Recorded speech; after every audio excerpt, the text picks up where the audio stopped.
Hello students. So तुमची unit taste झालेली आहे आणि आता आपण परत जे काही लेक्चर्स आहेत ते आजपासून स्टार्ट करतो आहे. ओके, तर आपला लास्ट वीकमध्ये 13 टॉपिक चालू झाला होता, ऑर्गॅनिझम अँड पॉप्युलेशन.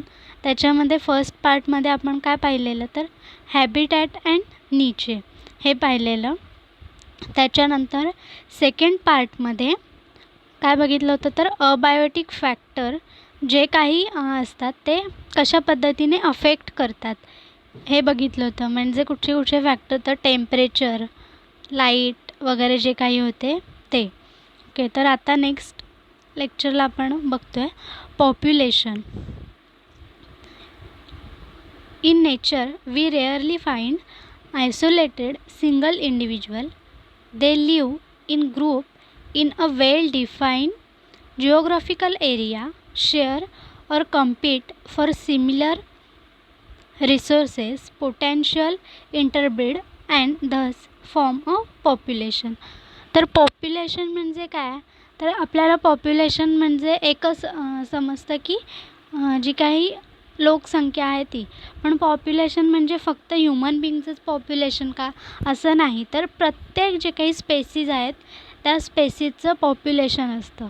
म्हणजे जसं की प्रत्येक जे काही स्पेसीज, आता काही स्पेसीज ज्या असतात त्या कशा आहेत पूर्ण वर्ल्डमध्ये सगळीकडे अवेलेबल असतात आणि काही स्पेसीज असे असतील किंवा काही ऑर्गॅनिझम असे असतील जे की खूप रेअर ठिकाणी असतात किंवा त्यांची जे काही पॉप्युलेशन आहे ते काही कमी ठिकाणीच आहे. म्हणजे काय आहे, फॉर एक्झाम्पल कांगारू बघितलं तर कुठे असतात, ऑस्ट्रेलियामध्येच त्यांचं जे काही पॉप्युलेशन आहे ते आपल्याला बघायला मिळतं.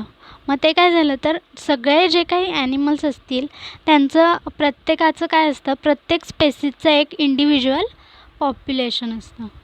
Okay, population ecology is therefore an important area of ecology because it links ecology to population dynamic, genetic and evolution. तर पॉप्युलेशन इकॉलॉजी म्हणजे काय तर प्रत्येक ठिकाणची जी काही इकॉलॉजी आहे तर त्या एरियामधली जी काही इकॉलॉजी आहे ती एकमेकांना लिंक असते. तर त्याच्यामुळे काय होतं तर सगळे जे काही वेगवेगळ्या पॉप्युलेशन्स असतील ते सगळे जिवंत राहतात. त्याच्यामुळे basic physical characteristics of population are its size and density. की तर बेसिक फिजिकल कॅरेक्टरिस्टिक काय आहे पॉप्युलेशनचं तर त्यांची साईज आणि density. Size speaks for the number of individual in the population while density tells us number of individual present per unit space in a given time. तर size म्हणजे काय आहे तर किती नंबरमध्ये ते इंडिव्हिज्युअल प्रेझेंट आहेत. म्हणजे 10 आहेत, 20 आहेत, जे काही ॲनिमल असतील, ऑर्गॅनिझम्स असतील, वेगवेगळे जे काही असतील ते पर्टिक्युलर पॉप्युलेशनमध्ये किती इंडिव्हिज्युअलचा नंबर आहे हे साईजमध्ये समजतं. आणि डेन्सिटीमध्ये काय तर एखाद्या छोट्या युनिटमध्ये किंवा समजा 10 एकर जागा आहे, 10 एकर जागा आहे, तर त्याच्यामध्ये 1000 ऑर्गॅनिझम्स आहेत. एकाच पॉप्युलेशनचे 1000 आहेत. मग त्या 10 एकरमध्ये 1 एकरमध्ये किती आहेत हे जे काही काढलं जातं तर त्याला काय म्हणतात डेन्सिटी. पर युनिट स्पेसमध्ये किती असणार आहेत तर ते जे काही कॅल्क्युलेट केलं जातं तर त्याला डेन्सिटी म्हणतात. Besides size and density, the other characteristics include natality, mortality, immigration, emigration, age pyramid, expanding population, population growth, form and biotic potential. Okay, तर साईज डेन्सिटी सोबत हे जे काही वेगवेगळे कॅरेक्टरिस्टिक्स आहेत ते सुद्धा तेवढेच इम्पॉर्टंट आहेत. An individual has birth and death, but population has birth rate and death rate. तर प्रत्येक इंडिव्हिज्युअलचा बर्थ असते आणि डेथ असते. म्हणजे जन्माला येतातच आणि जन्माला आलेले कधी ना कधीतरी त्यांची डेथ होतेच. पण ते काय झाले प्रत्येक इंडिव्हिज्युअलचं झालं. पण त्या पूर्ण पॉप्युलेशनचं जेव्हा बर्थ रेट आणि जे काही बर्थ आणि डेथ पाहिलं जातं तर त्यांचा बर्थ रेट असतो आणि डेथ रेट असतो. म्हणजे काय आहे तर 10मध्ये जे काही समजा बर्थ रेट काय आहे मंथली त्यांच्यामध्ये 5 इंडिव्हिज्युअल नवीन येतात. म्हणजे काय झालं बर्थ रेट 5 झाला प्रत्येक मंथचा आणि डेथ रेट समजा 2 मरतात पर मंथला. तर काय होणार आहे तर 2% हा काय झाला डेथ रेट झालं. ओके. फर्स्ट आहे नॅटॅलिटी. तर नॅटॅलिटी आणि मॉर्टॅलिटी हे 2 वर्ड आहेत. तर नॅटॅलिटी म्हणजे काय तर बर्थ रेट ऑफ पॉप्युलेशन. तर बर्थ रेटला काय म्हणतात नॅटॅलिटी म्हणतात आणि डेथ रेटला काय म्हणतात mortality. नॅटॅलिटी has the greatest influence on a populations growth. तर नॅटॅलिटीमुळे काय होणार आहे तर जे काही पॉप्युलेशनची ग्रोथ असणार आहे ती इन्फ्लुएन्स होणार आहे. समजा नॅटॅलिटी वाढली, बर्थ रेट वाढला तर काय होईल त्या पॉप्युलेशनची ग्रोथ वाढणार आहे. आणि जर नॅटॅलिटी कमी झाली, बर्थ रेट कमी झाला तर पॉप्युलेशन ग्रोथ पण कमी होणार. नॅटॅलिटी is a crude birth rate or specific birth rate. Crude birth rate is used when calculate population size, number of birth per 1000 population per year. तर क्रूड बर्थ रेटमध्ये काय बघितलं जातं तर त्याच्यामध्ये पर इयरला 1000 पॉप्युलेशनमध्ये किती बर्थ होत आहेत असं. म्हणजे समजा 1000 पॉप्युलेशन आहे म्हणजे एका ठिकाणी 1000 ॲनिमल आहेत तर तिथे पर इयरला 200 नवीन स्पेसीज तयार होतात. तर ते काय झालं क्रूड बर्थ रेट झालं. Okay. Absolute natality, the number of birth under ideal condition with no competition, abundance of resources such as food and water etcetera.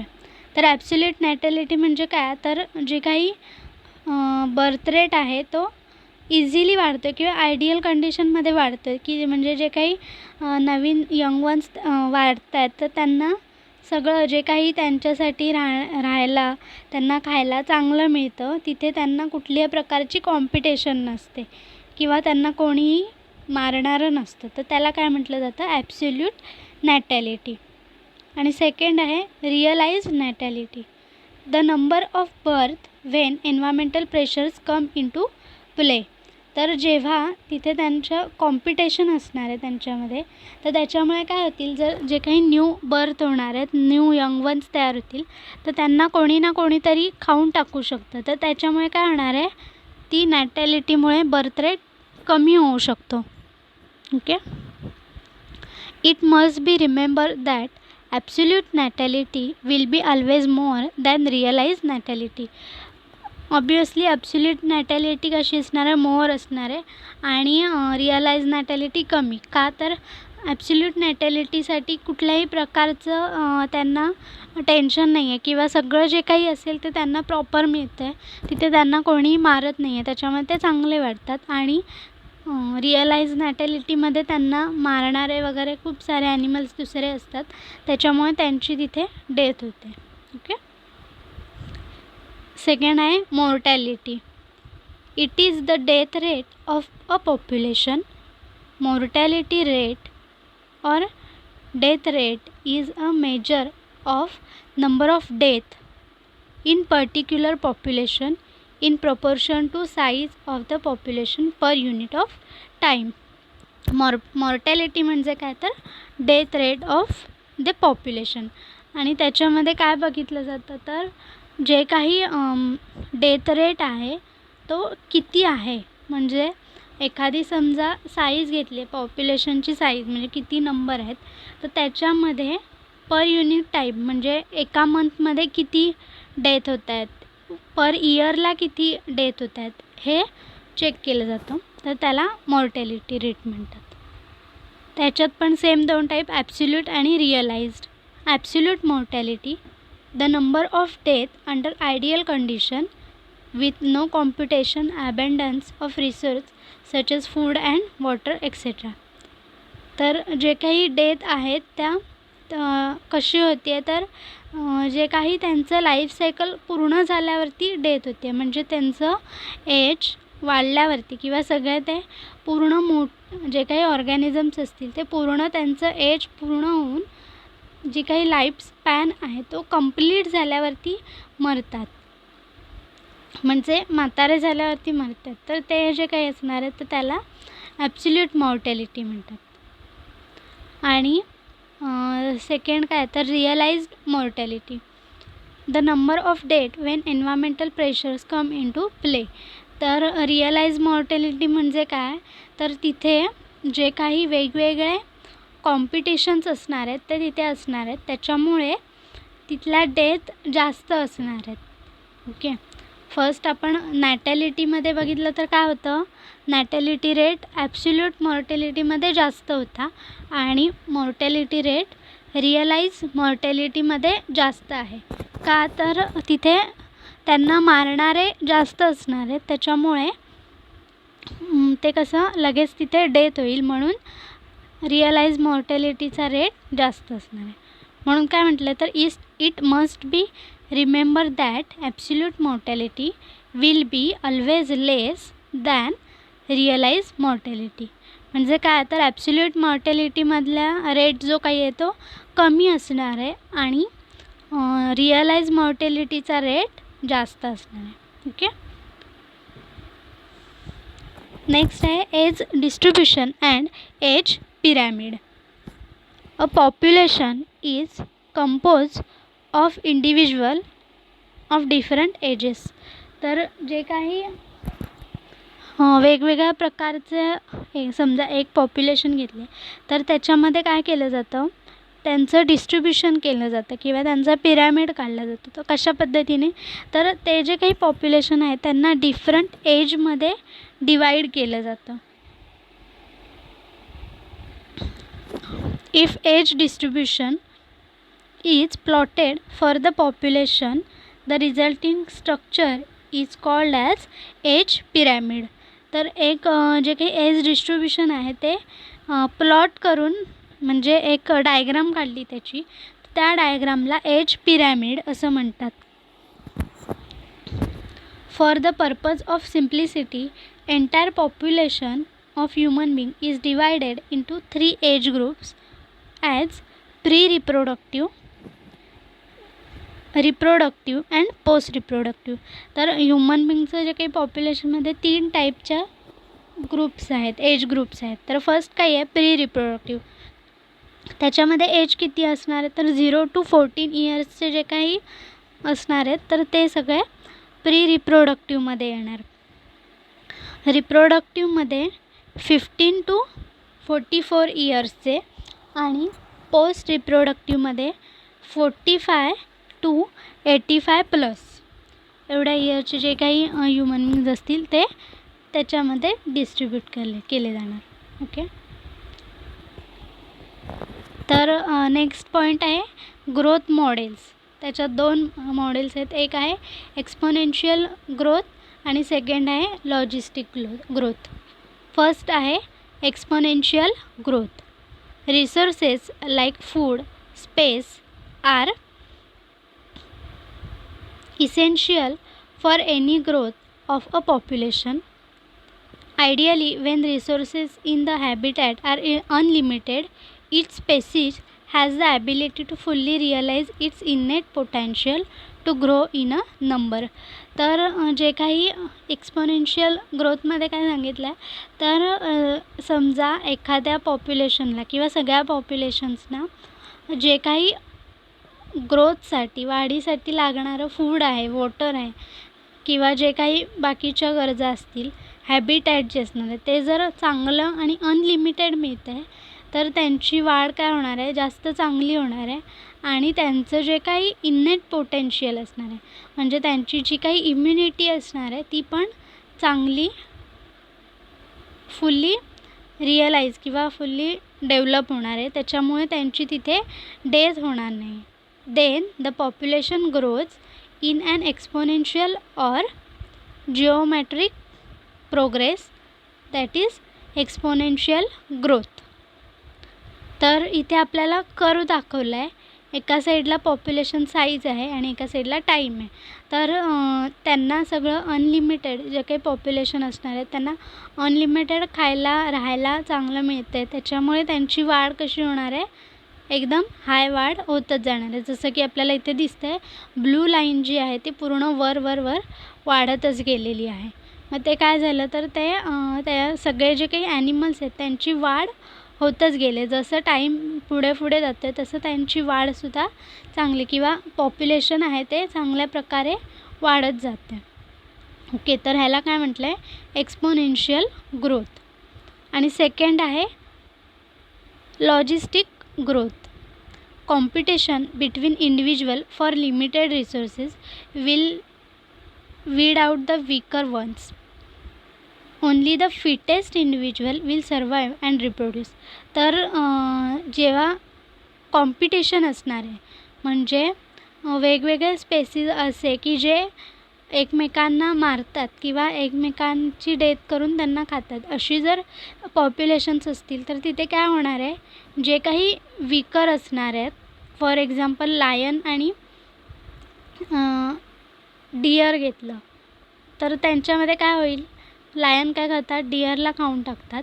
तर त्याच्यामुळे काय होणार आहे, तर डिअर काय असणार आहेत, वीकर असणार आहेत आणि त्याच्यामुळे डिअरचं पॉप्युलेशन कमी होणार आणि लायनचं पॉप्युलेशन जास्त वाढणार. तर त्याच्यामुळे लायन कसे असणार आहेत, फिटेस्ट असणार आहेत आणि ते तिथे सर्वाईव्ह करू शकून तिथे रिप्रोड्यूस करणार आणि त्यांचं पॉप्युलेशन जे आहे ते वाढत जाणार. In nature, a given habitat has enough resources to support a maximum possible number beyond which no further growth is possible.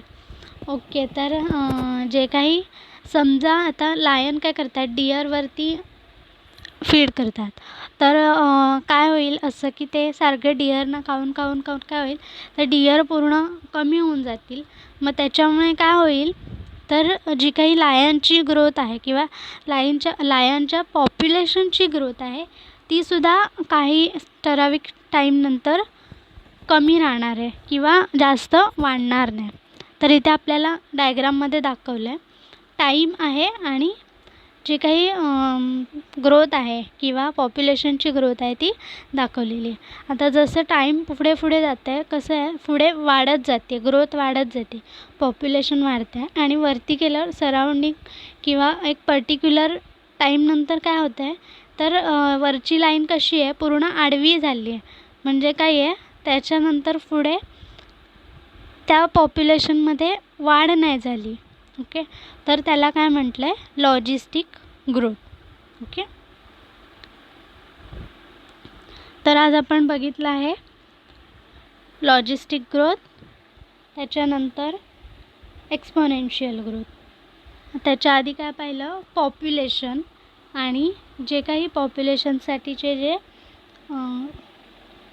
2 points होते, नॅटॅलिटी अँड मॉर्टॅलिटी, ते बघितले. त्याच्यानंतर एज डिस्ट्रीब्युशन जे काही असतं ते पाहिलं. Okay, thank you.